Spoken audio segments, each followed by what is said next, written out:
नवरात्रि का दूसरा दिन माँ ब्रह्मचारिणी के नाम पढ़ें पौराणिक कथा। माँ दुर्गा की नौ शक्ति का दूसरा स्वरूप ब्रह्मचारिणी का है। यह ब्रह्मा का तपस्या से है।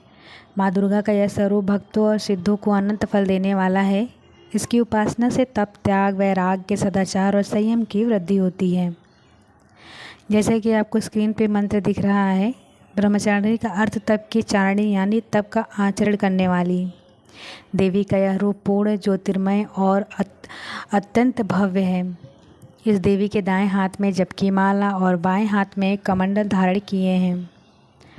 कथा के अनुसार पूर्व जन्म में इस देवी ने हिमालय के घर पुत्री रूप में जन्म लिया था और नारद जी के उपदेश से भगवान शंकर को पति के रूप में प्राप्त करने के लिए घोर तपस्या की थी।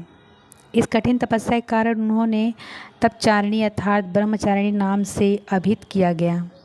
1000 वर्ष तक उन्होंने केवल फल फूल खाकर बिताया और 100 वर्षों तक केवल जमीन पर रहकर शाक पर निर्वाह किया।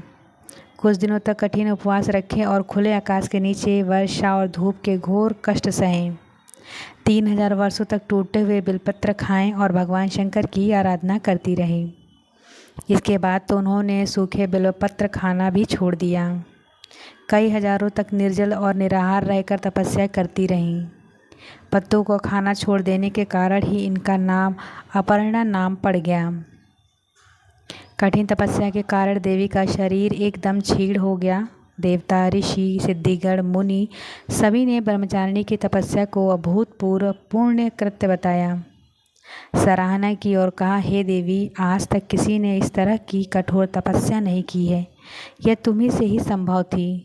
तुम्हारी मनोकामना पूर्ण होगी और भगवान चंद्रमौली शिव जी तुम्हें पति के रूप में प्राप्त होंगे। अब तपस्या छोड़ के घर लौट जाओ, जल्दी तुम्हारे पिता तुम्हें बुलाने आ रहे हैं। इस देवी की कथा का सार यह है कि जीवन के कठिन संघर्षों से ही मन विचलित नहीं होना चाहिए।